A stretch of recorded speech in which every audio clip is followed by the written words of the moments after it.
So what we are looking at is somebody who is a narcissist, mtu ambaye hasikii. Nimesikia watu wakiuliza tutafanya nini ili tumalize extrajudicial killing, abduction and kidnapping. Hii mambo yote tunastahili kumuondoa huyu narcissist, dictator. Tukimuondoa tutakuja na uongozi mpya, uongozi ambao hautakuwa ukiumiza wananchi. The reason why we should remove this guy is to do away with the abductions that are ongoing. As we speak, kuna yule MCA ambaye alikuwa abducted. Mpaka wa sasa hatujajua aliko. Mpaka wa sasa hakuna any communication from the regime. It doesn't matter the hashtag that we're gonna push, whether several millions or billions. We have been pushing for Adani to go. We have been talking about reject Adani. I think by now it's in billions of hashtags, but still huyu mjamaa anaendelea kuisukuma down our throats. Tumeongea kuhusu SHA, tumeongea kuhusu Kentraco. Huyu jamaa bado anatusukumilia. Wanafunzi ni wangapi nchi hii ambao wamenena kwa matelevisheni, in social media, wakikataa the new funding model? How many hashtags tumesukuma? Na zote huyu mjamaa na wandani wake, the cabal of thugs, wamezikataa. They have completely wamefunga masikio yao. The only way is to reject this government. The only way is to reject Safaricom, to boycott Safaricom. I think that was the clarion call. The clarion call ilikuwa reject hii, boycott hii Safaricom, boycott hii serikali, boycott huyu mtu.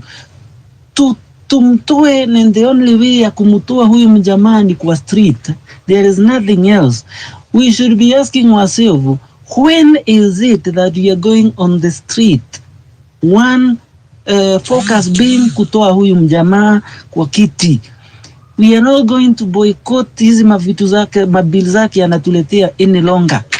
We only require them to spur our anger. We only require them to trigger the agitation in us, ili wakati tunapojitokeza pale kwa barabara, huyo mjamaa hakuna kurudi na hakuna kurudi. Nomad amesema vizuri, watu walijitokeza on 25th, but tukafanya blanda, tukarudi nyumbani. That is why these guys followed us. These abductions tunaongea kuhusu hazingekuwa zinaonekana sasa hivi. But because we did a mistake, when we go back to the street, are we going to repeat the same? Instead ya kubishana hapa, tungekuwa tunaambiana, because we are waiting for the opportune time. When are we going to get to the street?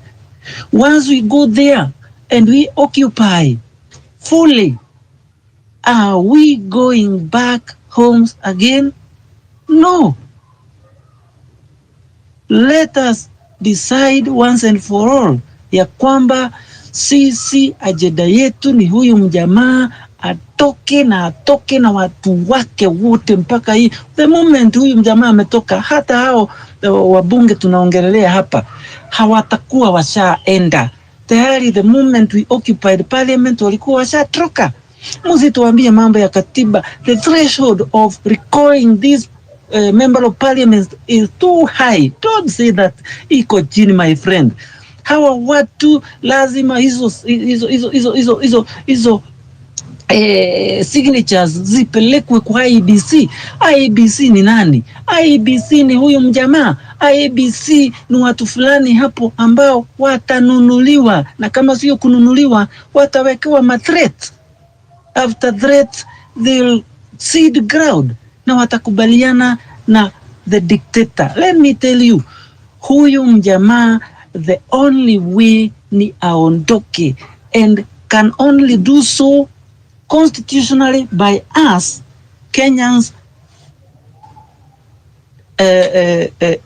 invoking Article 1. Power belongs to the people, and we can take it directly. We can execute it directly.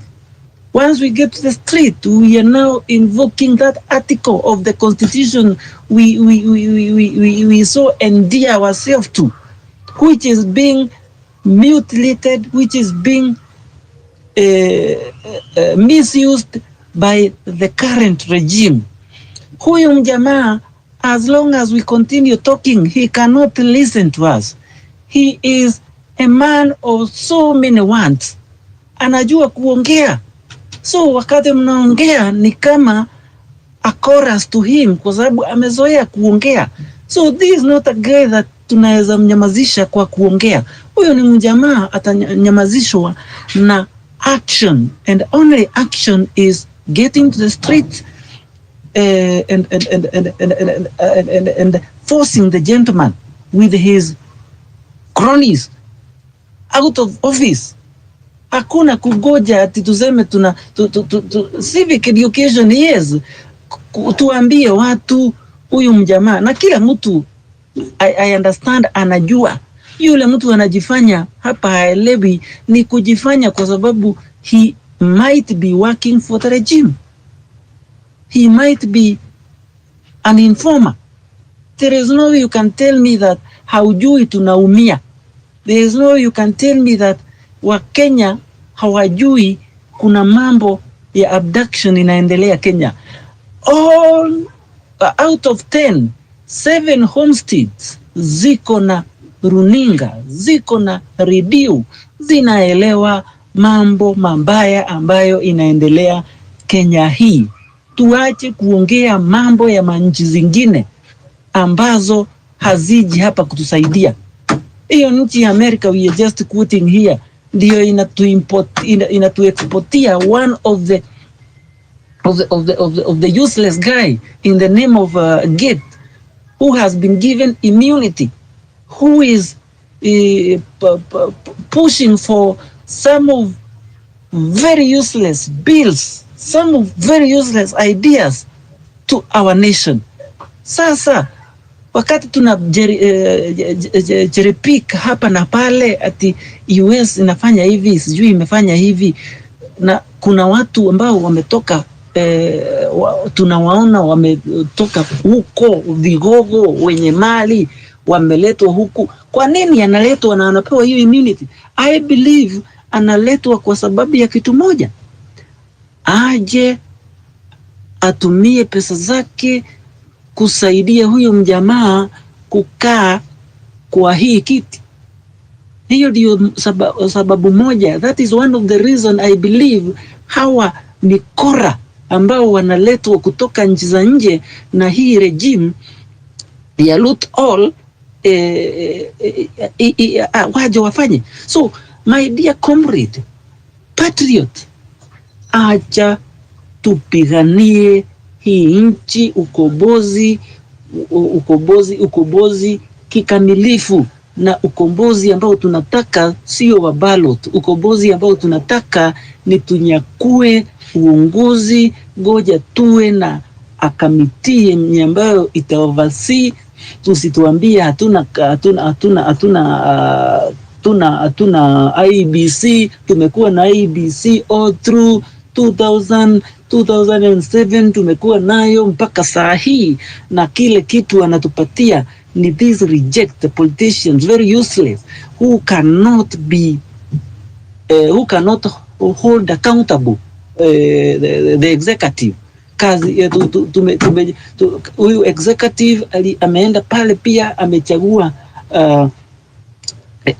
judiciary another judiciary who cannot hold the executive accountable. So kindly, my dear friends, my dear Kenyans, sisi hapa hatutakuja kuongea mambo ya kusanitize, massaging this regime. This is a fallen regime. This is a failed regime. This is a regime which is actually shaming our nation. Ukiangalia mpaka nje, huyu jamaa hawezi enda kukutana na diaspora kwa sababu akienda pahali wanamuibia. Ruto must go kila pahali, hata kama hayuko. Tumeona social media from diaspora, people are spreading the same gospel. Huyu mtu aende.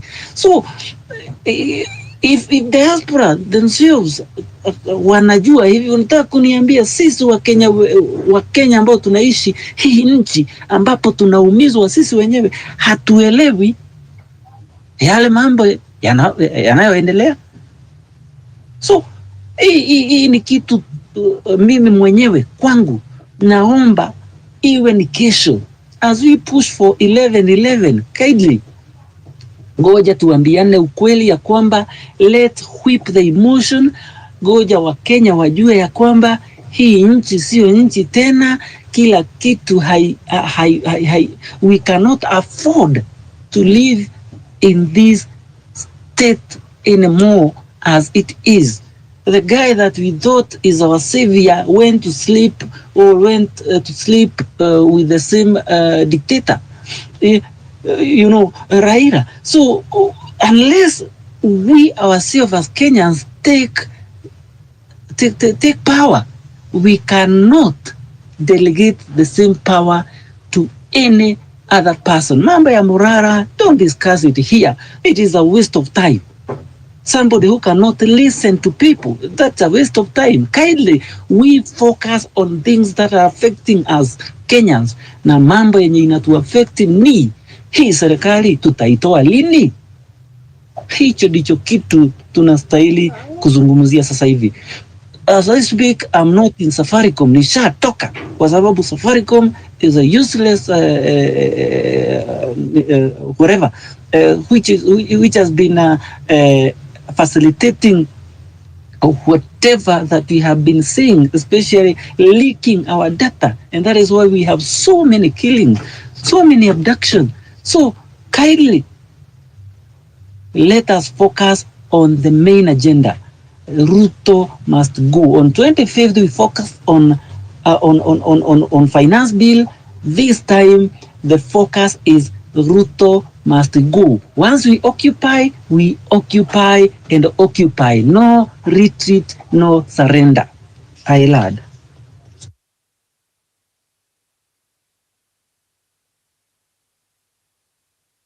Asante sana.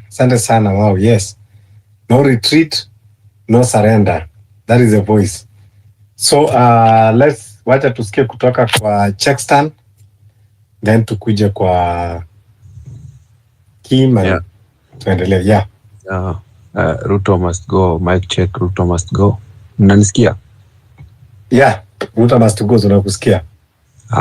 So by the I think Kenya mimi naweza sema tu ni machache, like we as Kenyans before tufikie hawa wakubwa tunafaa pia sisi tuwe na umoja wetu, cause kama sisi wenyewe hatuna umoja itakuwa ngumu sana kudeal na watu wenye wako kule, cause adui akitaka kukumaliza anawatenganisha pia anawapiga vizuri. I think Wakenya inafaa tuwe tu na umoja juu. Okay, hatuwezi kataa cause unajua one thing nilikuja kurealize like hata kukianonsiwa maandamano alafu makarao wa mwagwe, there is no way mtu atafungua biashara mbele ya bunduki. So ikienda hivyo wiki mzima inatingiza inchi. Si lazima hata watu watoke. Hiyo design tu kumeannouncewa tu, like watu wanajua. So unaona tu makarao wakikuwa deployed hapo wajae. There is no way mtu atafanya shughuli zake. Hakuna. So hiyo inaumiza pia inchi ki-economy. So hata ikuangi must watu watoke. Hiyo tu announcement peke yake inafanya gava inashtuka kidogo, ina deploy makarao watu wanakataa kwenda kazi, kuna kuwa tu hivyo, nchi inanyamaza tu. Lakini kuvote, hatuvote. A day before siku ya kuvote utapata vijana kwa klabu wanajibamba. Mtu kesho umetei, umesahau. Wale watu wanaenda kuvote ni mama, baba, wazee, mashosho ndio unawapata kwa line. Ama wale watu kuanzia tu miaka 45 kwenda juu. But ukianza hawa wadogo si wengi, percentage ndogo sana ya vijana ndio vote. Na si ndio tuko na kura mingi. So hapo upande wa vote inafaa wase wakuwe na vote. Alafu then another thing. Unajua siafu ikipanga laini, ukipatana na siafu imepanga laini, hawezi jua mkubwa wa hiyo siafu ni mgani. Lakini zinaenda kumaanisha kuna ile ilikuwa ya kwanza, but hawezi jua ni gani. The best way we can do ni kubonga nao wabunge. Unajua wabunge ndio kusema, acha niwaambie ukweli. Hata hizi fracas zinaendelea za sijui za Gachagua za nini, ni wabunge ndio wamesababisha history yote. Hawa sasa ndio wanaharibu. Mimi nakwambia wachana na prezo, wachana na yeye. Deal na hawa sasa juu. Hawa sasa wanakuja huku kwa ground wanadanganya tu. Kujeni tunawapea unga. Unajua mwanasiasa ni mjanja sana kutumia ulimi yake.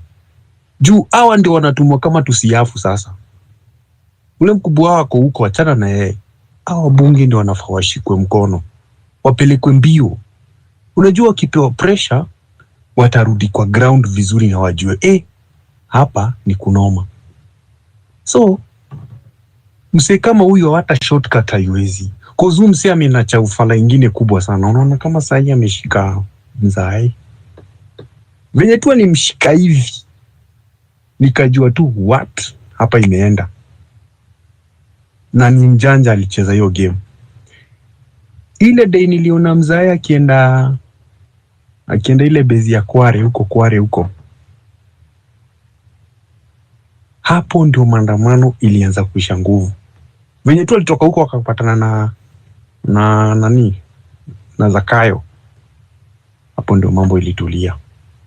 So inatuonyesha nini? Vijana ndio walisare. Na huo msee ndio alisimamia. Like tuseme, alijaribu kuteka advantage pale na aliweza. So the only way we can do, sisi wenyewe, umoja wetu ndio itakuwa nguvu yetu. Tuachange kutukanana kwa mneti, tuache juu napatanga hata most, kuna dem fulani amebonga kitu hapo nikashika point yake. Like sisi wenyewe tunatukanana, tunasulubishana, tunadharawiana. Hadi unasikia mtu anakuja hapa kwa space anasema ati hata hiyo nguo yenye Morara amevaa. Sasa unashindwa nguo tena imetokea wapi? Kuna msee alibonga kwa space fulani nikacheka. Sasa unashindwa huyu mtu unapiga mtu mwenye analia kama wewe. Sasa unapata vijana wanapewa dole sana kuvuruga. Juu wamegundua mtu akiwa na njaa, he or she can do anything bora ashibe. Manzi, vijana tushikane, tuchukue kura. Na tukivote next time tusivote na emotions. Unaona? Alafu mimi kitu kingine na niuma sana, unasikia msee anasema ati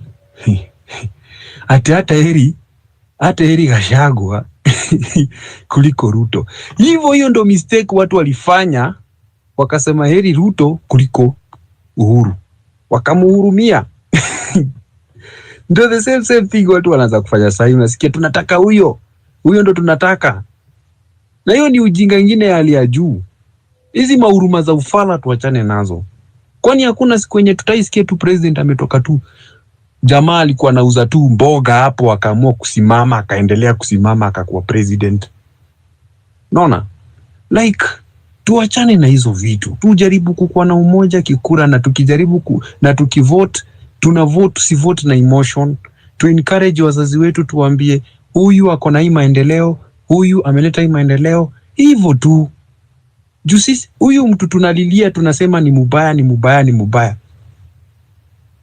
huyu msee ni sisi wenyewe tulimweka pale, na tulimweka na emotions, ati tunamhurumia, ati Angalia Yesu. Checkster. So anyway, yangu imeishia hapo. Yeah. Kwanza nataka ubadilishe your mindset. Toka huko kwa voting. Voting ni baadaye, wakati tusharuta hatuwezi kumuondoa na kura. Hiyo nayo tusijidanganye. So hakuna haja kuambia watu wachukue kura. Ile kitu tunaambia watu ni wajitokeze kwa street, kwa revolution. Sahi kuna kura, ni watu wajitokeze kwa revolution. That is the only way ya kumuondoa Ruto. Kura tutaenda tukishamuondoa. So King, alafu tuende kwa King. King uko hapo? Yes, Okay. yes, ni mimi. Yeah, go ahead. Good evening as usual. Now, I'll try to make this as short as possible. And I trust I should start by saying, Fabish, now that you are the person who has been hosting these explosive spaces, as they should be actually. The biggest, the biggest drawback you'll encounter hapa is what you call sensitivity of people. Because we've been taught to be so moderate such that any other radical direct idea always comes out as a far extreme idea. And that is why you'll always see people here, they are always rushing to oppose things. And then when you sit down and have a one-on-one talk with them and try to explain the logic behind your statements or your sentiments, then with time, they'll tend to understand, but it will take a lot of time for them to see it. And you realize that problem is actually more with the older generations. They really don't see the direct ways, they really don't see anything good in extreme ideas. So, I might not repeat what Fabishop said about vigilantes, but I'm gonna give them examples because they think it's a very far-fetched idea, but it's already happening. Now, just today, we came across a video in Kisumu. Mind you, I'm not in Kisumu, but I saw it on my TL. A video in Kisumu where a guy was to be arrested on these flimsy charges, and for some reason, the Raya who are around him decided to say, no, hatuwezi ishi hivi. And then the police decided to force their way, and then the guys matched the police aura for aura, and then those guys realized those people are strong. They are equaling what we are trying to do, and then it became a stalemate. Was it today ama ni juzi? Hapa, is it Kamukunji? I saw Kanjos going to harass people the way they normally harass people in town. Mind you, I've not been to Kamukunji all my life, mimi sijai kanyanga huko, but I saw it. People stood their ground. Kanjo akajaribu kutoa fujo sababu walikuwa na polisi, walikuwa na bunduki. They stood firm. Nao Kanjo hakuingia. Kama nizo licenses mnataka angalia online, hii ndio mlitupea, ziko huko online. Hiyo kitu mnataka kuinspect iko huko kwenu, angalia. Kama kuna shida mkuja na warrant. Wakaulizwa wapi warrant? Kizungu mingi. Madam akaanza hasira mingi. And then out of nowhere kamtu huko nyuma kakaanza Ruto must go, and all of a sudden ikakuwa concert ya Ruto must go pale Kamukunji. So it's always a far-fetched idea ukiongea hapa until people realize it is in the realm of possibility. People are not talking about it, but they're actually doing it. So you have boys pale wanajua this is a country of goons, a country of unlawfulness as per now. That document you call the constitution right now, I tend to believe it's suspended because what I see and what they try to make us believe through their words, they are just totally polar opposites. They are not matching. So I don't believe that document is in effect as per now. So let no one think it's a very, very far-fetched idea. Mamuri hapa nje, they are like Mimi mjuange tu like maybe siwezi nyamaza. But ukisikia nimepiga nduru, sidhani napiga nduru sababu napigwa na bibi. Nikipiga nduru mkuje, na mkuje sababu siwezi piga nduru ovyo ovyo. That whatever Fabish is saying, in other words, in a very practical way. But sasa ukitaja hiyo jina vigilante to others, wanaona tu zile gangs za Mexico, they just see everything, they just see something akin to Mongeki ukikuwa sensitive hapa. So some of these things people come to project hapa, they really talk more to the insecurities of a person and to their sensitivity as a people than to the idea or to the extremism of a statement. Because we always say a country of 50 million people, Fabish is bold enough to talk about it. Others won't talk about it, but they'll be doing it. And you have to realize you cannot police morality. There is nothing in this world you can do about it. Even nikiamua nitafanya kenye nitafanya, there is nothing Fabish can do about it. That is why I loved that sentiment ililetwa hapa na, who was that? There was a lady who spoke in a lot of Swahili. And she quoted that 25th thing, and some people who decided to become the prefects of the people. Yeah. You came out, you went from your houses, mulikuwa leaderless, partyless, sijui ni nini hizo males mingi. Then all of a sudden jioni, mushakuwa leaderful. There are people who are directing this and that, and because wenye walikuwa hata wangetaka kulala tao, shida yako ni gani? Wewe kama ulitokea urudi jioni 7, wewe enda nyumbani. But if you go that extra step, now you start pushing those hashtags on the push. My mind always tells me, whether you like it or not, you did the government's bidding on that day. Whether knowingly or unknowingly, lakini it is it. You don't try to police people. If people are united for a cause, mkutane huko street, wewe waache. Let them do what they are doing. You don't try to tell people, usifanya hivyo, hujui ni kwa nini anafanya hivyo. There are things you encounter in this life. Hata kama ulikuwa a moderate person, you automatically become an extremist, because you realize hiyo ingine tunasema ni kizungu mingi, it is a very very long way of solving a very very small problem. Without advocating for it, I'll try to define patriotism hapa without going into the dictionary definition of it. If you look at it in a very practical way, it is that unbowed love for the country, for the constitution, and for the rule of law. But you'll come to realize how the world functions. It functions in a very, let me call it, weird manner, for lack of a better word. You'll come to realize the most patriotic people are the people who are willing to do the most extremist things to defend their patriotism. So you'll find your democracy under threat. The people who are threatening your democracy are not playing by that document you call the Constitution. At times, you'll really look into solutions, discuss a lot of them, go eliminating one by one. Let's try the courts are frustrating you, or they're in someone's pockets. Let's try a community policing, let's try this. And then if push comes to shove, it will become very clear in people's minds that you need to go in some route you never thought you would go just to have a country called Kenya tomorrow. That does not make you any less of a patriot, actually. You have to realize, for you to defend that thing you call patriotism, it will force you to shift and go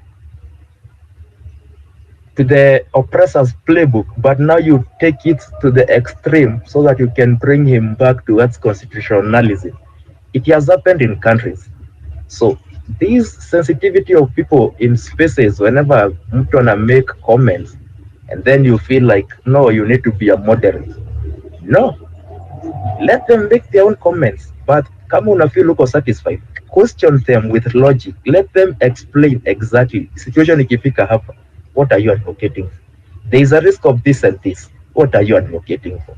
But you don't just come here with your moderation ideas, shoving it down our throats, and then you make it look like it's the best idea of all. No. We cannot have that. That is why in Fabish's spaces, I rarely make submissions around here because I might be repeating a lot of what the host is saying. So I spend a lot of time asking questions to what you may call lukewarm sentiments. Mtu anataka kufence it, uko hapa na uko hapa, uko hapa na uko hapa. An example is one.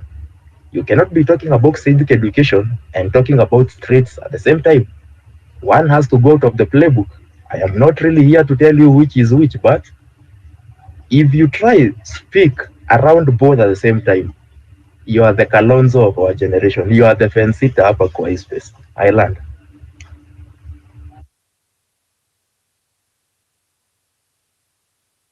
Thanks sana. Nimependa vile umeweka. Things that we think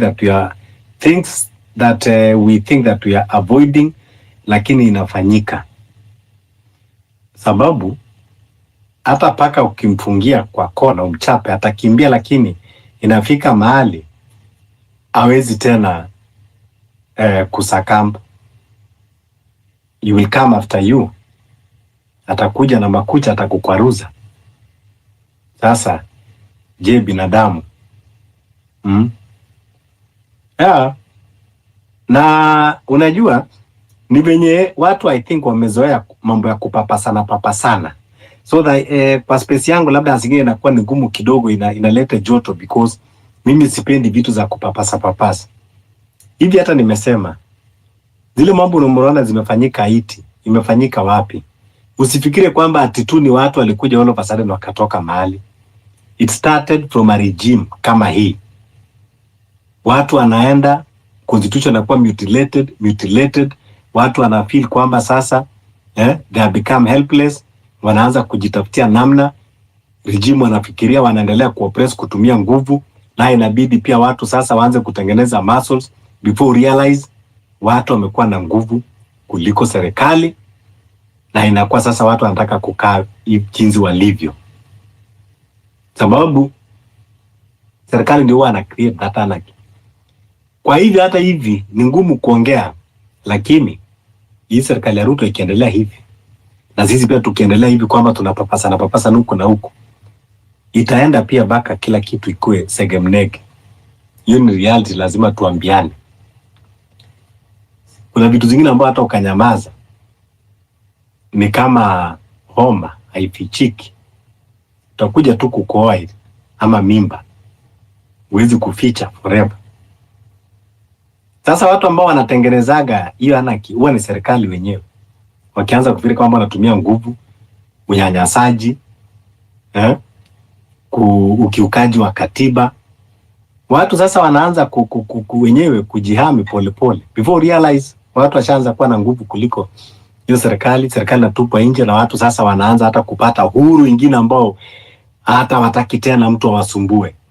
Inakuwa hata kutengeneza serikali na kwa ngumu because watu washazoea uhuru. You know, anarchy comes with its own freedom, and that is why the countries that have had this conflict, it takes them time to form a government because they will enjoy that freedom that they think they have been oppressed for long. So ile makosa ambayo itafanyika, it is not about people, ni serikali yenyewe ambayo itadepend. It is William Ruto that will decide why you want to take this country, whether you want to resign and leave this country at peace, or whether you want to continue holding this position of which he cannot, because Kenya ni watu ambao wako na nguvu na ni watu wakifanya maamuzi washafanya. Sesko umeinua mkono, alafu upatia hao speakers wengine. Unajua Fabish, sasa ndio nimesikia we have people who are on this thing. Watu wameanza kuerevuka sasa. It is funny that I'm not the first and the last person to be blocked today from this space. Kama ume notice watu wamekuwa kwa hii space, Morara Kebaso was actually blocked several. Kwa sababu we have spoken na tumemwambia what's supposed to be done. Hataki kuambia ukweli. Well, it's good that you're showing us your true colors before you start sabotaging the whole revolution. Ukikuja kuleta hashtag zako hapa. It's so funny that people are still continuing to tell us mambo ya constitution hapa, whereas watu wanaumia huku. People are thinking I have my own agenda saying the street is the only solution.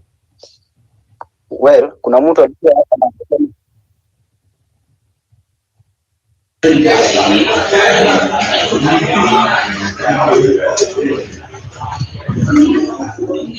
Hello.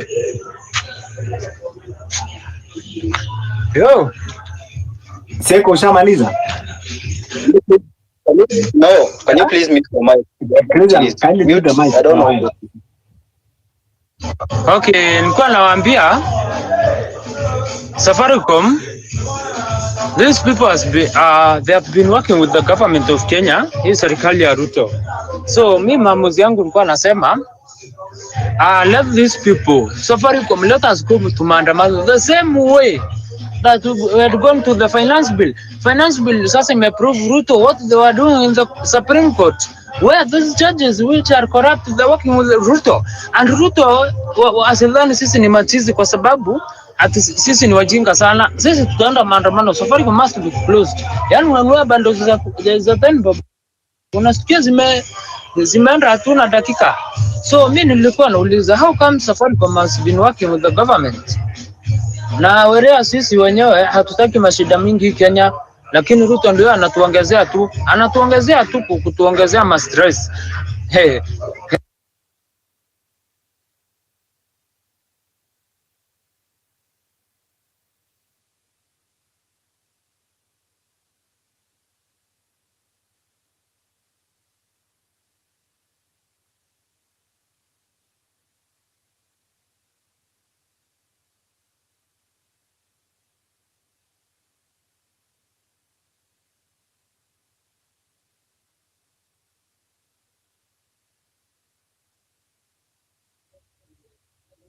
Fabish, kama mnanisikia nipeeni 100. Mnajua tumekuwa distracted na huu speaker. Sawa. Wakenya wako na shida mpaka sasa. Huyo haku anakumbuka kwa space. I'm talking nawasha mic. I mean, it's the government. You are blaming the government. Muende bana. Zakayo washuke. That is the only thing you want to hear it now. Hizi stories zingine hapa zi make sense. And people should not give credit to where it doesn't belong. I don't know why people are still... I've posted that one saying Murarake Baso ameni block. People are coming here to attack me. You are being given facts, amutaki. Well, I mean, Kenyans should wake up right now. And people, I heard someone saying that Gen Z, nisi tumepea power Murarake Baso. Well, we take that power. If he thinks nisi tumempea, then we are not under him at all. Inject party ni yake si yetu. We don't belong to any party. We are advocating for a good government. There is nothing else that we are talking about. Adi hiyo space yenye tuko to host leo, we are not hosting it. Because I'm seeing right now, these people that were telling us to host a space with them, they are giving us a statement that Ruto must go. Na wamevaa manguo za ODM na wengine Jubilee na UDA. I mean, we are partyless, we are leaderless, and we need change in the country. Jeffy.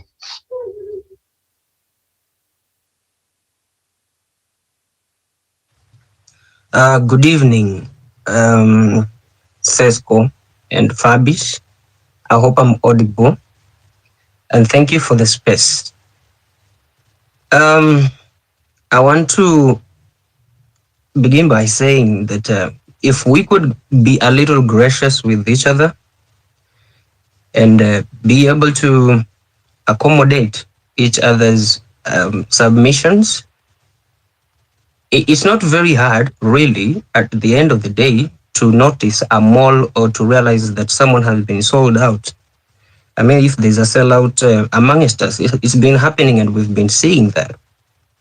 But we are saying that we need all hands on deck. We need as much and as many people on board. And how we do that, mostly it is through conviction and persuasion. We are talking about abductions and the killings that are happening. And we have seen the government distance themselves from these abductions, the National Police Service, the DCI. But you and I know that these are not terrorists, as we may want to, believe. Because if that then is the case, it begs the question, has this nation has the government failed to provide security? You know, that guy is still back. Has it then failed to provide security to its own citizens, for which things they took an oath to protect the right to life? And because we know then it is the government in disguise doing all of these things, I think the bigger question should be, we as the people, how do we counter this injustice? Therefore, it means we must employ and use every method and technique that is available before us. What I mean by that, when we look at what we have here as a topic today, we are talking about a revolution, which is one of the strategies. We are also talking about boycotting Safaricom and its services. Those are two strategies. They are not the only strategies. There is civil disobedience when you say we want to boycott Safaricom because it has breached the data policy by giving our details to the government, giving our locations away, and aiding these abductions and the impunity and the killings that we see. Now, when we talk about the revolution of 11/11, how can we have it more organic? And how can we have it more planned? Because I also feel sometimes we have like around 11, 12 days to go before this maandamano zenye tunaongelelea. And I'm speaking as one who has been on the streets as recently as the 20th. Wakati tulikuwa tunaenda Uhuru Park. I was there. And we were very few of us. And I said here, I think yesterday, tulikuwa tunajipata kwa crowds kidogo sana za watu 40, 50, 30. Tunatupiwa tear gas canister moja inatutawanya sisi wote. Now, here's the thing for me. What we are doing right now, you may want to call it another name, but we are disseminating information to the people. And that, for me, I think goes a long way into bringing many people, on board, so that when we say we are going to the streets, we have the numbers. The numbers that we had on the 25th of June, because it is only in those numbers that we can overwhelm the police and overwhelm the government. It is doable. We have seen it happen. But how then does it happen if so many people, after this broad-based government came into power, and I'm talking out of experience, I have listened not to just old men, young people reasoning like sycophants because Raila amesema kitu hivyo ndo inafaa kukua. What is lacking there? It is information. Because just before that 25th, Raila alikuwa pande ingine. And all of those guys who are pro Raila at that moment, most of them were with us on the streets. Tukiambia Raila weka nyumbani. And somehow this movement got compromised in terms of our numbers when Raila joined camp. This is the kind of things that we are dealing with. That's why we need to re-strategize. Tutatoa aje kwa akili za watu hii politics ya mtu fulani amesema. JV, tumekuwa hapa for almost 8 hours na mimi sitaki tukaa hapa tukisema mambo ya 25th. Mambo ya 25th ilipita na tushatoka huko. Kule tunaelekea ngoja tu ninakupatia nafasi. If you allow me, let me submit and then akupatia nafasi. Okay. So, okay. What I'm saying is hizi zetu zenye tunapanga na tunapanga tutatokea hata hivi pole kidogo. Nafikiri tuelewane, ngoja kwanza nikwambie. So, tunahitaji tuache kudwell. Sijui vile tulifanyaga 25th. No. We can have even a better a better one kuliko the 25th kula ambao tunaenda mbele. So wakati tunaongea from now, let us focus on 11/11 and going forward. This mambo ya kusema tulifanyaje June, tulifanyaje hii, these are distractors. These are kind of discussion that we don't need to dwell on them. We are starting a new revolution. Mambo ya 25th either tujue vile tulifanya hiyo ilipita. Tukienda kama tunasema 11/11, it is not a must kwamba 11/11 haikuwe kama 25th. But tupange vile tunajitokeza, we build momentum. So go ahead from there.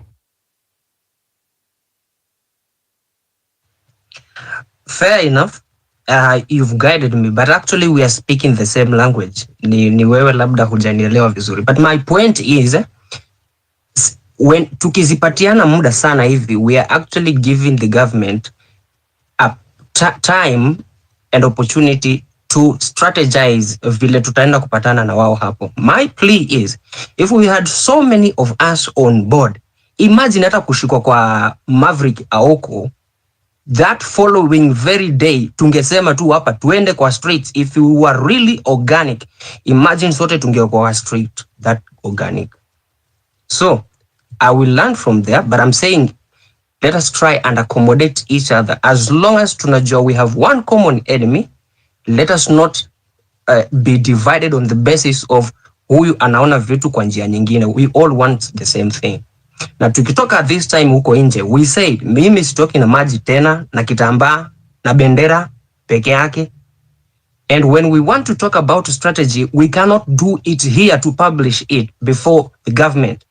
We need something that is private, hata kama ni ya WhatsApp group, tuseme ni nani anatokea na tunatoka na nini, ni nani ako Kenya na nani hayuko Kenya, na mwenye hayuko Kenya anaweza ka contribute vipi for the success of that demonstration on that particular day.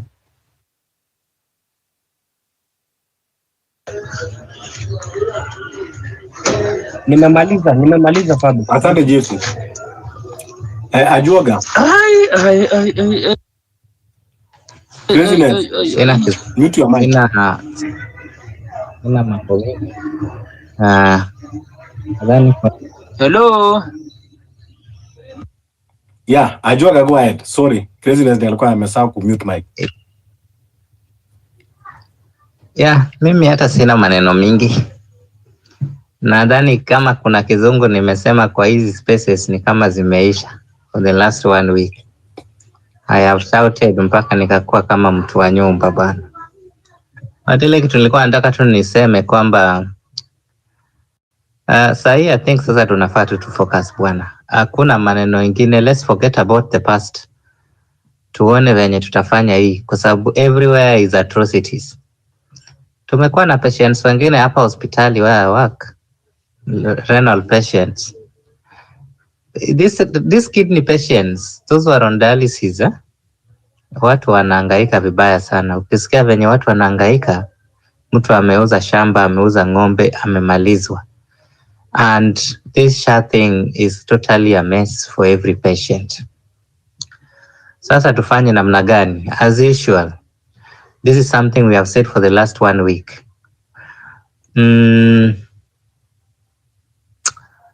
I think now sasa what we will do, 11/11 is here.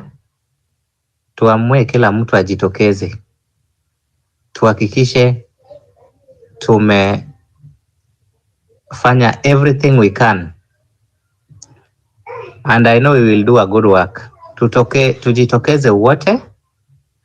Tukutane pale Safaricom. Tukimaliza hiyo, tuangalie venye tunaweza attack hii ofisi za SHA. Itabidi, because now we have atrocities everywhere. Everywhere is problem. Kila mahali kuna shida, and they are touching on basic human necessities. You know, like now Safaricom has been used entirely to abduct young people for a long time. And it is only coming to the public attention when things are now out of hand. So I think what needs to be done moving forward, we also need to be very pragmatic. When we say what we do, because let me tell you one thing, and I've always insisted on this. Kwani wewe unafikiria Ruto ajui that all these atrocities is the one doing? The guy is on a mission. Huyo mwanaume is on a mission. Huyo mtu ako kwa mission yake, na mjue watu wauliwe kiasi gani. The gentleman had declared he is on a mission, na hiyo mission yake si kidogo. Hizi zenye mnasema za ndani ni za juujuu tu. Ruto is ruthless. Ruto is very ruthless. And now we have our healthcare system pale. Hiyo SHA is not working. By the way, SHA is a total scam in its entirety. So we need to deal with Safaricom ruthlessly on 11th and leave that whole compound, everything completely destroyed. All staff chased and all food eaten. That is the worst form of inhumanity according to core humanitarian standards. Mutani same kidogo nirudi kule penye nilikuwa kwa NGOs kidogo. Is releasing private data. Hiyo hata hiyo UN yenye na support hii Kenya, all those humanitarian actors, they know they cannot release personal data. It is a contravention of our local laws and international jurisdictions. Safaricom has done a treasonous act for a long time. There is no way young children are getting abducted. I'm creating a rage. I'm creating a context for you to be able to know how your data is key. Today, hata hapa mahali penye naongea, unashtuka tu mtu is knocking a house, anakuvuta nje, umeshikwa. How do you feel? Na in less or one day, you are in a river. That is what we call human atrocity that is caused by a private company that does not have immunity in a country, that does not have all the powers that you as a citizen has. So we also need to know what we are getting into. We need to be sensitive to what Ruto is doing. From outside, people think, government is a big elephant. Kenyans might not be feeling, but it is reaching a point that now we have to feel. Like this season we are in is when Kenyans are now feeling that things are not working. So on that note, mimi ile tu ni kuambia tusiongee maneno mingi. Tusiseme tulifanya zile za wakati ule na tufanye hivi. No, that is a sound of a coward. That is a sound of someone confusing the whole system and the people who wants to move forward with a progress. So I call upon all of us that on 11th of November tukutane pale Safaricom, na sio Safaricom tu. Kama unajua uwezi fika Nairobi, uko Mombasa, uko Kisumu, Safaricom ni entity moja na wako na offices and headquarters in those areas. What we are saying is enda kwa main offices za Safaricom. Wale wako Nairobi, because that is where we have a very huge population. Tukutane pale Safaricom, abducted and killed, and a young person of less than 25 years. It is a very serious thing we are talking about that Safaricom has done. It is treasonous. In other jurisdictions, Safaricom would not be operating in this country. In other countries, well developed and countries that follow the rule of law, Safaricom would have been chased away from day one. And here in Safaricom, we even have a police station. What is that? We are in a very bad situation, but we will not allow people who are causing or inflicting pain to us to still continue enjoying the proceeds of corruption and the proceeds and benefits of a rogue governance system that is abducting us our basic rights. That is how furious we need to get it right. If we don't act, that gentleman is very ruthless and is on a mission. We are supposed to counteract his ruthlessness with an equal measure. Otherwise, if we sit back and watch, tukikaa nyuma ati tunaangalia, we will turn into Uganda. Tutakuwa kama Uganda. Sahi hata kuongea Uganda ni shida tu. And is doing this very systematically. You know, it is like an infection. Inaanza pole pole. And is doing atrocities because Adani was not known and it came to the light. Shah has been forced to the throats of Kenya. Now see patients are dying. I suggest we ensure when we are going to Safaricom, we have done what we need to do the best way. Ile siku hawatawahi sahau. Ile siku hawatawahi sahau. Na tukitoka hapo, hatutawahi sema venye tulikuwa Safaricom. No. Tunaenda kwengine. Kama ni ofisi za Shah, tunaenda kwengine. Kama ni, Adani, we have to ensure anything associated with any external private partners is not taking root, because those are areas where money is being laundered and stolen, and Kenyans do not even know. Interestingly, majority of Kenyans do not know what is going on. That is the funny bit. I also suggest that when it comes to civic education, wewe kana wazazi wako, there is a small meeting you need to call them. This is something we need to take to the doorstep at the household level na nyumba kumi. Let's try the best we can. Tuhakikishe kama ni civic education ifanyike from the household level. Hiyo information ita spread itself like that. Ukiweka wazazi chini, uweke siblings wako, uambie in a special meeting, kama tu zile meeting tunakuwa nayo kwa nyumba most of the time za kupanga future. Unakaa nao chini, unawaelezea, it's not a joke. Unawaelezea the reason why we are here, why we have to fight this, and why we have to be very vigilant about Ruto. If you see someone abducting anyone around you, usikae hapo, chukua mawe.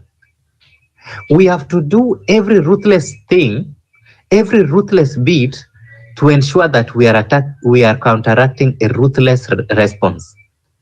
One thing I want to remind you is, it is going to be difficult. That I want to tell you, it is not going to be easy. This guy has very bad plans for this country. This guy has very bad plans for this country. Let us not remember 2027. He has already planned for it. He will still be there. Be rest assured.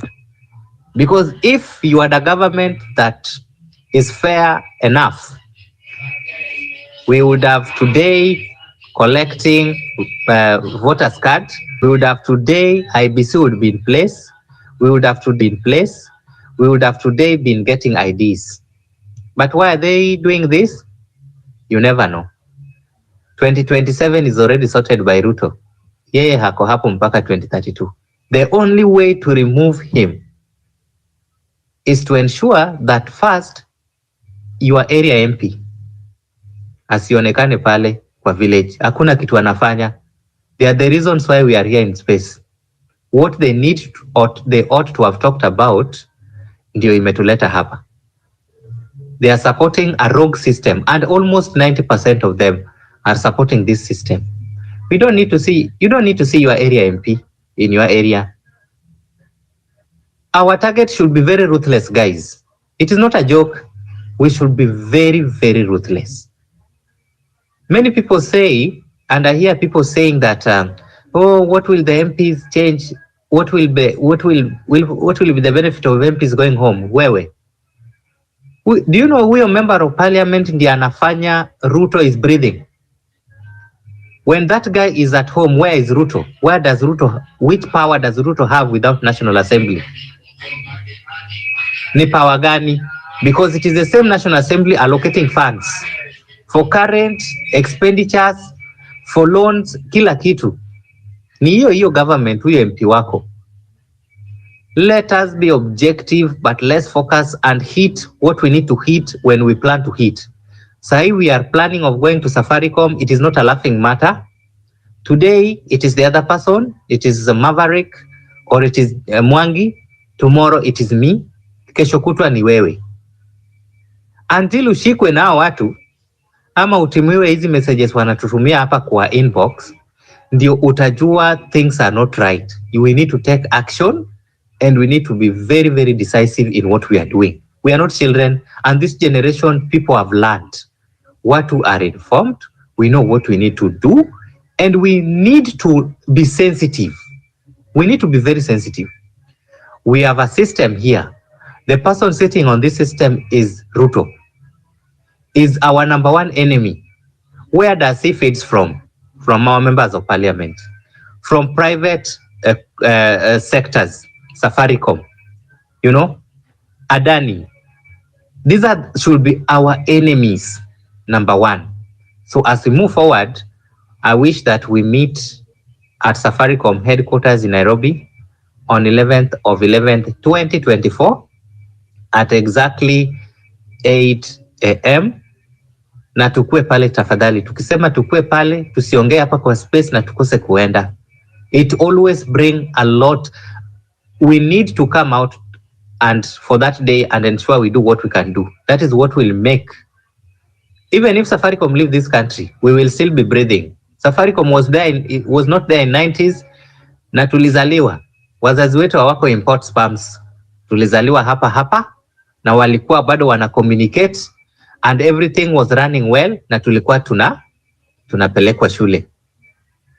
So there should not be any space for Safaricom. On 11th of 11th, let's come out and ensure we do what we need to do right to Safaricom and teach them some of the best lifetime lessons. I think they have never experienced this, but this time we need to put it the ruthless manner we need to put it. Tuhakikishe tumefika pale. Tuhakikishe your members of parliament are accountable, and if they are not accountable, wasionekane hata kwa village. Tuhakikishe state corporations kama SHA we focus on beyond 11th. And that is how I think we should be able to work moving forward, because there are so many atrocities, but approaching them at once is a big problem. Like now we are talking of Safaricom, tukutane huko. Tukimaliza hiyo, very well, tuhakikishe we are planning to destroy another one.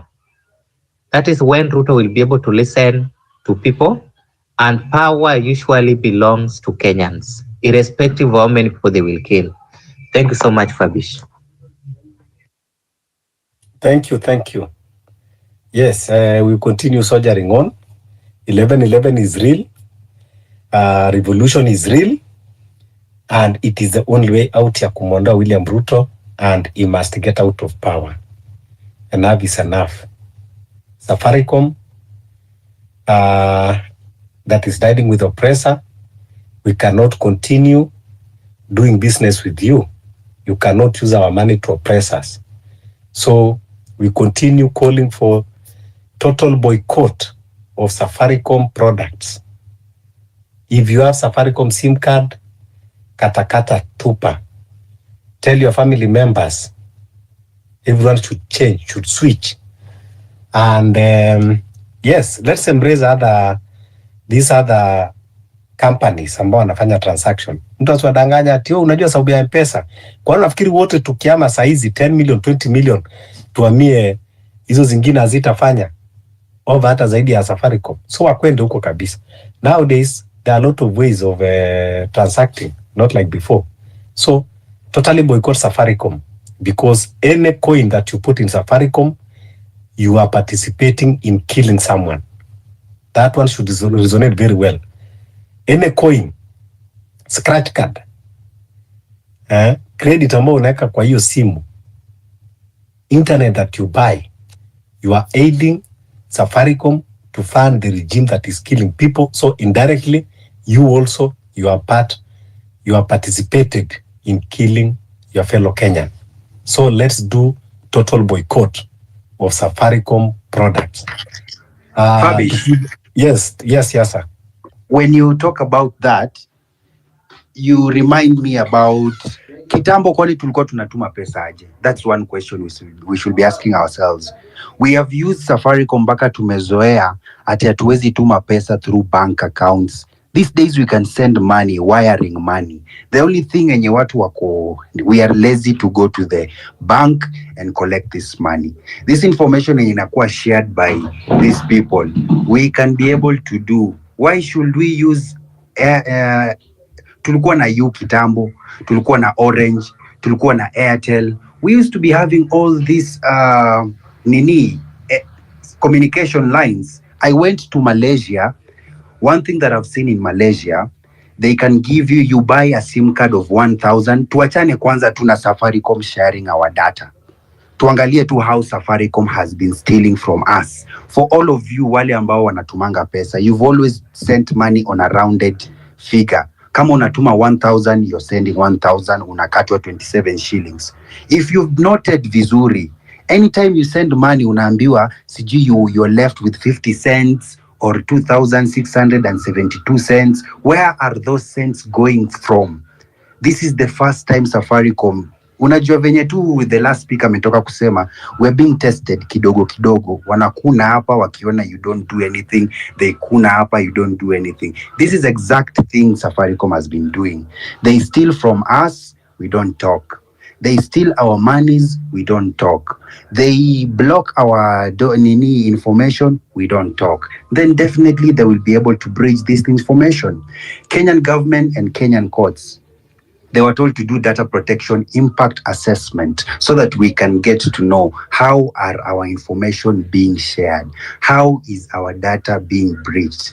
Data impact assessment has not been done. Look at Cherargei, sijui ni jana ama ni lini, how he was talking very arrogantly. Kenyans, over 500,000 Kenyans have sent submissions kukata the extension of term limits. What is he saying? Oh, nime receive the public 60% are in support of this, and then 40%. This is how we will be played from the start. We need to be occupying all these areas. Safaricom tunafaa tunahama immediately. Hii mambo na mtu akisema sijui nitapata pesa aje. Learn to use Airtel. Sazile ukiachwa na dem, you will go under depression, but at the end of the day, you will come back as a grown-up. You will now have to reflect. You won't go to the same person who's hurt you. You cannot say, Ati, this is the only way. Let's use cash. Let's use other means. Let's use banks which are able. Let's not say that Safaricom is the only means of communication. Nilikuwa nimalizie hii Malaysia. Malaysia, 1,000 shilling, you're getting unlimited data bundles. 1,000 shillings, you're getting unlimited calls. For how long? For 3 months. You're 1,000. When it comes to water, when it comes to fuel yao, they buy at 64 shillings per liter. What is wrong with our Kenyan government? What is wrong with us? Look at the way the president is just brushing things off. Anatuambia by next year we're going to have 20,000 teachers. We've been lied by Alfred Mutua, who's telling us kuna makazi Dubai. Did we vote for this regime to go and look for our job opportunities outside the country? Did we vote for this opportunity so that we can be able, our rights to be diminished? We didn't vote for this government to come and treat us like this. So no waiting for 2027. It's upon us. And I'd like to say, Fabish na wase wale ambao you are able. Civic education is very important because yesterday's tweet, tukizungumza kwa space yesterday, there was a lot of let's do revolution, let's not think about civic education. Lakini Fabish, I was reflecting today, but civic education is important because even that president whom we will vote in, the members of the public needs to understand their rights. That is how you can be able to hold someone accountable. Because tutatoa Ruto, Hatuna civic education. People are not learned. People don't know the rights of an MP. People don't know their rights as for picketing. Like right now, we don't even know the rights that we have. Tunatreatiwa kama Uganda. Actually, Museveni is a mentor to huyu Ruto. And if someone is your mentor and someone is your grantor, definitely you will have to do things venye huyo mtu anataka. And this guy is doing the same thing that Museveni has been doing. When you're going for maandamano, anaikatiza mapema. Wale bigwigs wanashikwa mapema. Na bigwigs wakishikwa mapema, definitely the followers won't have a reason to go for maandamano. So civic education is needed as early as today. I've been doing civic education in these sides of Kibra, but we need to make sure civic education is done on a nationwide way, not only about Ruto, only everyone. The MPs are busy pushing for the bills. Sisi tuko hapa tunakimbizana na Ruto. We have experts who are busy pushing for the lawyers for Adani deals to go through. Then sisi tunasema ati unajua sasa this government is confusing us. It's coming with so many bills, coming with so many things that it is confusing us. Damn, we are 50 plus million people. When we look at Public Service Commission, these people are less than 800,000. We are 50 million people up against 800,000. When you look at the Kenyan army, there are only 29,000. The whole of Kenya is on 21,000 people at the Kenyan army. When you look at these police officers, we only have 100,000 police officers. Active one, they are less than 20,000. So let's not lie to ourselves that we cannot do these things. We can do these things. Another thing, yule mtu mwenye ni polisi, he's a brother to someone. Yule mtu mwenye ni polisi, she's a sister to someone.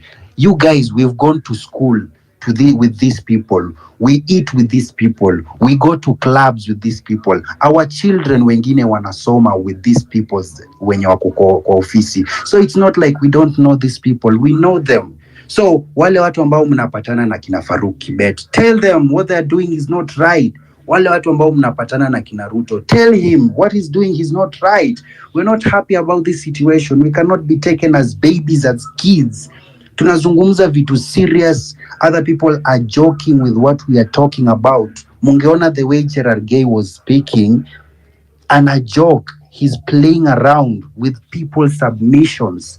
Over 500,000 zimetumwa submission about this stupid extension of term limit, but them, they're just looking at it as any other. And if we don't watch out, my guys, we will be done the same way venye the impeachment of Gachagua was done. The impeachment on the ground, all of us, we were like, we don't want this. Kama ni kwenda kufa makanga, kufa dereva. But what happened when Julie Omanga, ama ni Julie alikuwa nafanya nini? When she was speaking, she was saying 64% people agree for the impeachment. Then 28% don't agree. Is it really true? And if it is really true, what are we really doing to make sure that we have 100% people listening to us? The last speakers talked about families. Guys, let's remember pia kuna single families. Let's remember kuna my youth, they don't have a home. They don't have a place to get this knowledge. Let's remember kuna watu, they don't even have a TV. Other people don't even have a bundle to buy and enter into this space.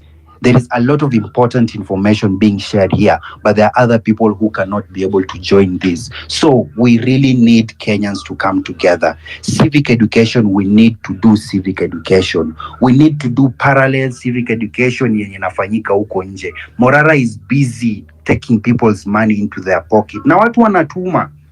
Let's use this thing for a good cause. Let's make sure that everyone understands what is the meaning of this revolution. What do we mean by the term Ruto must go? When we say by the term Ruto must go, we don't mean Kalonzo Musyoka aende a hold press release yake huko kando. He was still in the same government before. We don't mean kina sijui Musalia ama kina nani waende wazungumze kando. These are the same people. So when we're talking about Ruto must go, we mean all the systems must be in place. We mean everyone who was a politician and has been seen to be working with William Samoei Ruto, they must go home. Anyone who was employed by the word of Siji Ruto ni mtu wetu, he or she must go home. That is what we mean by the term Ruto must go. So people, when we're speaking here, go and talk to your people, manze. Go and do civic education, a real civic education. Na wale ambao they don't have families, the street children, wale watu ambao hawana simu, Fabish, let's find a way. Let's find out how do we make sure we reach out to this. How do we make sure we reach out to them? How do we make sure they get to understand what we are talking about? This thing has been there and this thing has never stopped. Personally, me, I'm affected directly. My mom was arrested by the Moise era during the Nyayo House torture.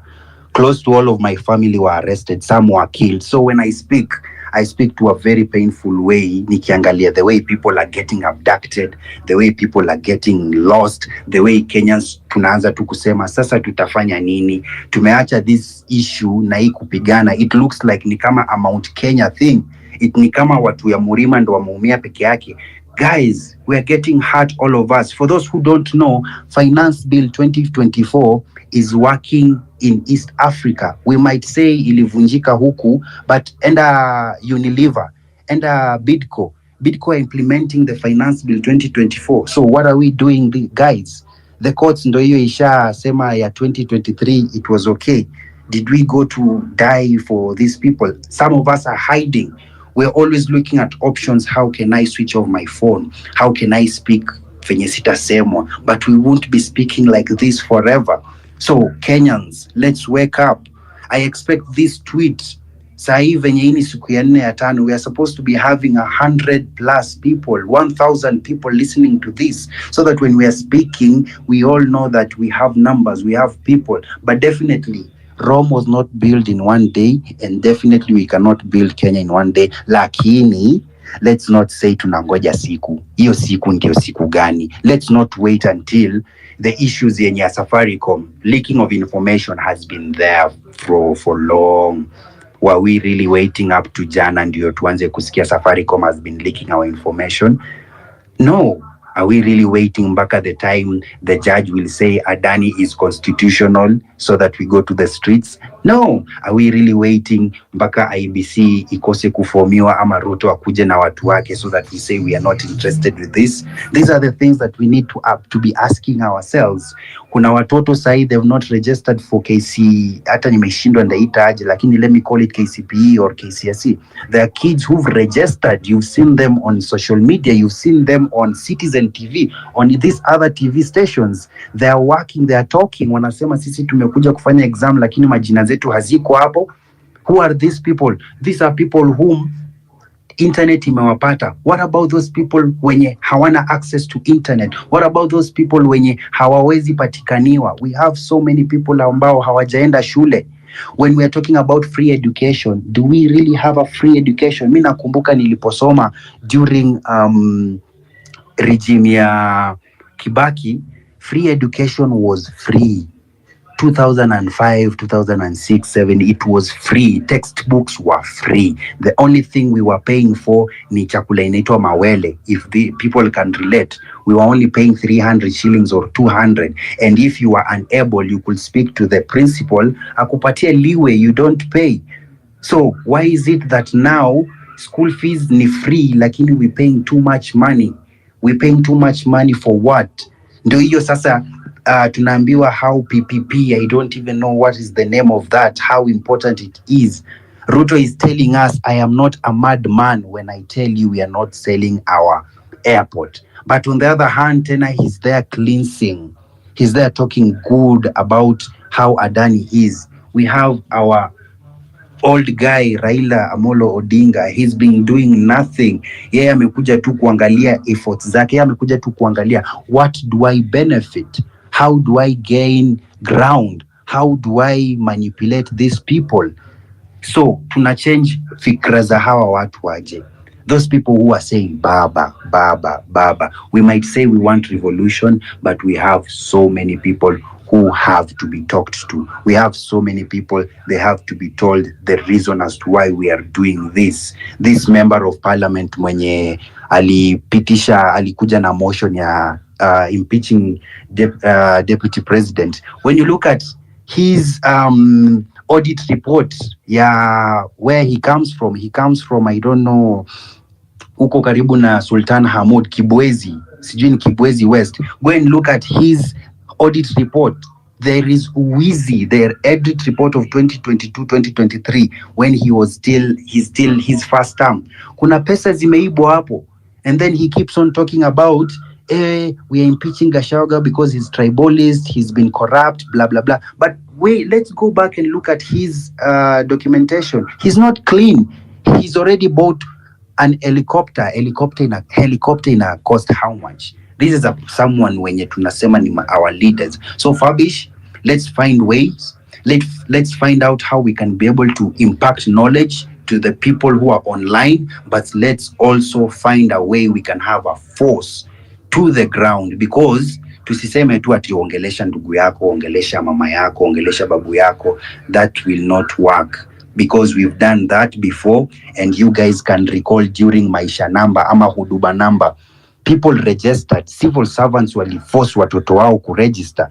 Civil servants were told, if you don't register for Huduma Namba, we are not going to give you job opportunities. People were being threatened away. So this is the same thing. Civil servants ndo wana rule huku nje. Watakuja tuseme tunaongeleshana nyumbani, mama atakwambia wewe ndo unalipa chakula, baba atakwambia wewe ndo unalipa school fees. So these things, we need to bring them outside. We need to bring them outside so that we talk about it. And we have to know, Kenyans, tuko peke yetu.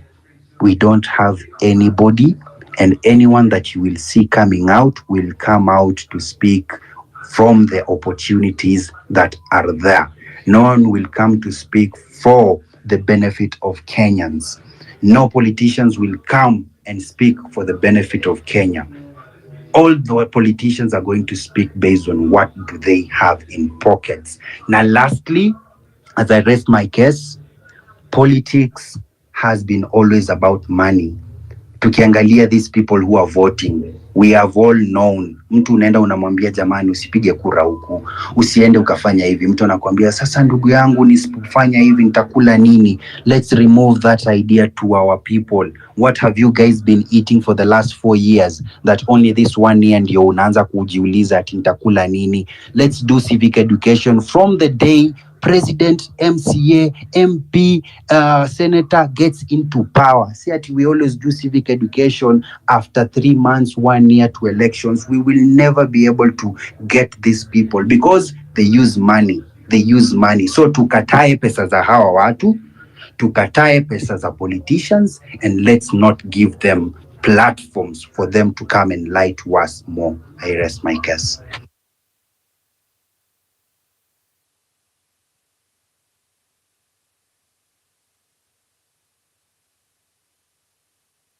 Thanks a lot. Important sasa ni kuwa even as we go doing civic education, but now it's time to mobilize. Yes, vile umesema kuwa hata tukitoa hii regime Wakenya wanafaa wale ambao tutachagua, lakini tukitoa hii regime through revolution, hii itakuwa imekuwa education that will go down in history. Na watu watakuwa wamejua kwamba kumbe wako na power. Kwa hivyo hata ule mwenye tutamchagua atakuwa anajua kuwa yes, it doesn't mean kwamba sababu nimeingia ofisini ati ndio nimefika. Unaweza kufika ofisini na bado hata safari hujaanza. So hiyo what we are going to do in this country, we are going to make history ambayo itaandikwa kwa mashule, ita last kwa miaka mingi. People will understand Fabish, the power of the people. Kidogo. Remember, we got our independence through fighting. And this independence, no one is seeing it as truly our bloods were shed. So we have to make sure hii revolution tunai change but we do civic education. Ndo hata yule anaingia kijaribu kuwa na chembe chembe ya corruption, we are at their neck. Yeah, tukishatoa kwa revolution, ule mwenye ataingia sahi, unajua sasa toka tupate independence, wale mapresidents wamekuwa wanakuja, they do as they wish. You know, we had a colonial constitution, hata hii tumepata new constitution, lakini bado wako na chembe chembe hiyo colonial constitution, and they think they will be in power, na hakuna kitu mnaweza kufanya. Wanafikiri bado wana daydream kwamba they have the absolute powers. So saizi they are going to learn, because mambo inaenda kushift. Total shutdown 11/11/2024. Yes, let's continue educating each other. Tuendelee tu na civic education. Huwa ni hivyo, you know, tunatumia peers, they pass information, those who are our friends, the groups that we inject, but let's also be objective, you know. Sio tu kwamba kila kitu inahitaji civic education. Kuna watu ambao hata ukiwaambia vitu zingine unawachanganya tu, lakini there are those critical areas, you know, like people have to understand, kama hii mambo ya Bill Gates kuja kubadilisha mambo ya mbegu nini. Lakini ile kitu ambayo imefika saizi, kusema ukweli, Wakenya wengi wako na information. The killings, abduction ambayo imekuwa ikifanyika, that itself is enough for awakening, because people know that it is not normal for government people to be killed, people to lose lives, young, old, women, for the first time in history now that Kenya now we are talking, you know, even thinking of now we want to elevate femicide to a national crisis. It is happening under this regime for the first time that we are seeing femicide to this magnitude. We don't know what is happening. Why all of a sudden people are turning against our women, and the government cannot protect our women? What type of government do we have? Why do they want to alienate our women in society? Young women who are still productive, why are they being targeted? Because you cannot tell me that it is normal, and you cannot tell me it is just happening from nowhere. These are the questions and kind of civic education that we need to tell people. Government are quiet, wamenyamaza. Femicide si kitu ya mchezo ba. This is something that is very serious. And when they are keeping quiet, they are not coming to respond. That means they have agenda that they are pushing about this femicide. I stand against femicide. I love women. I was born by one. Yes. I have a sister, I have a daughter. And they should be protected, not to be killed. At all cost. At all cost. So if this is not even enough reason why we should come and revolt. When you alienate women in our society, unataka tuishi society gani without our women? What is your intention? Ama unataka kutupunguza population by alienating women? What is your intention?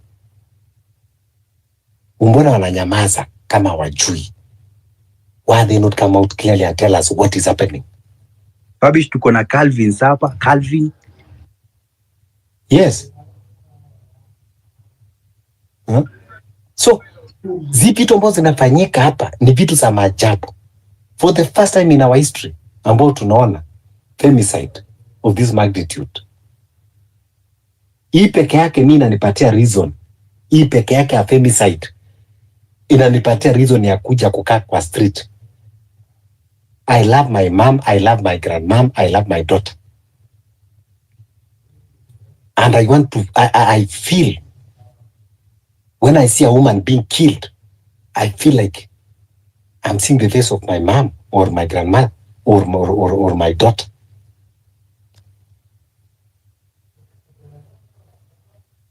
This one alone is enough reason kwamba naweza amua kukaa kwa street nipige kambi kabisa hapo.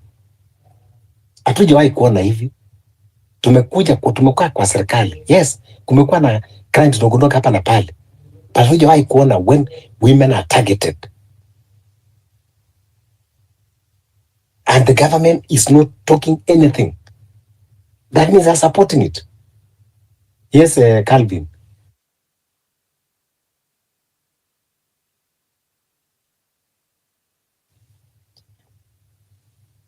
Calvin?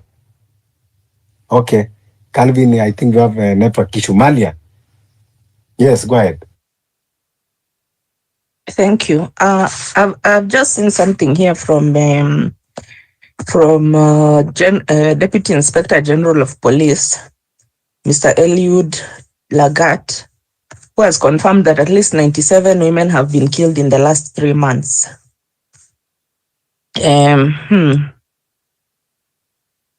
He's saying that the DCI has downplayed the trend, insisting that the crime wave is not gender targeted.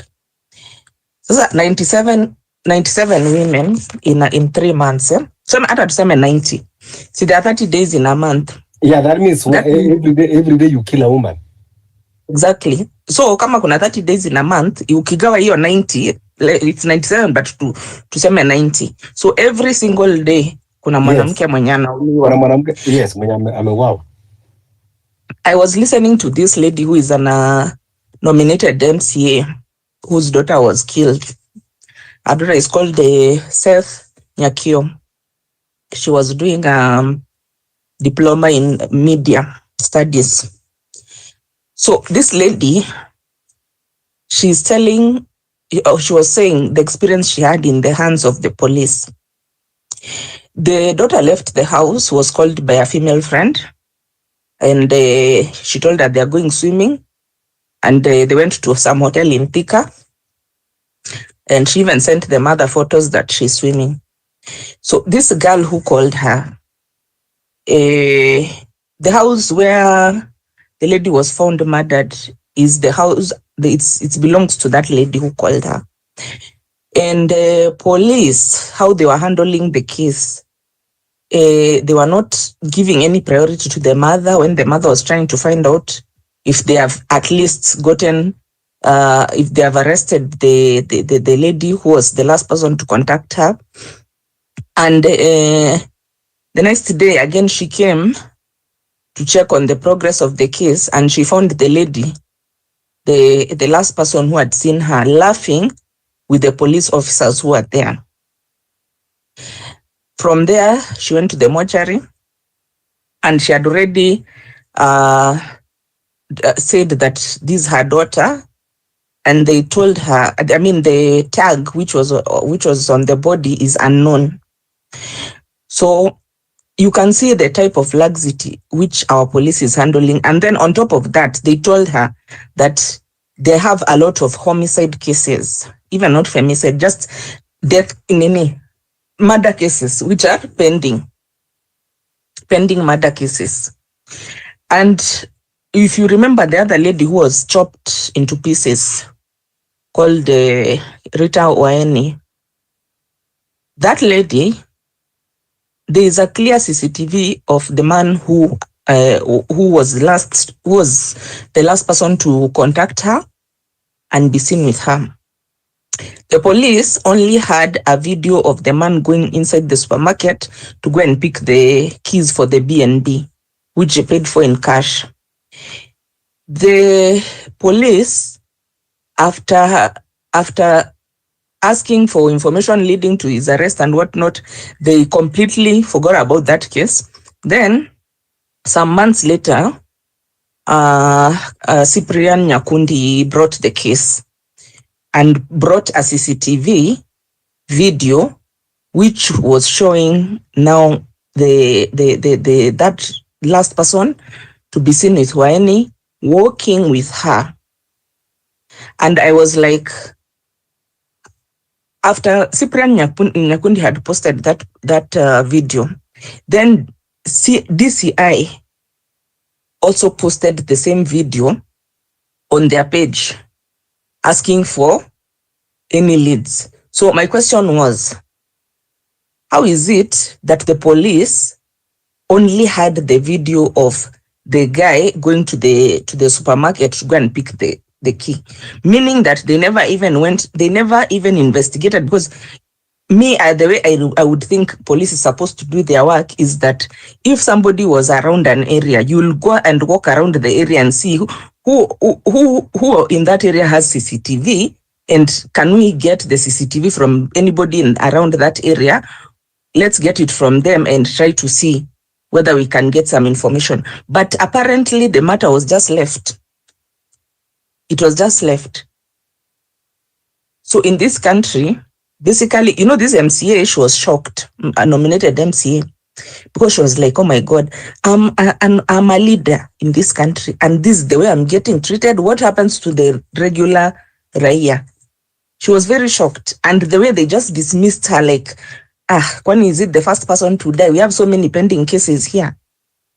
Our police, their work is collecting bribes. Their work is lending out to uniforms, hiring out, leasing their uniform, their guns.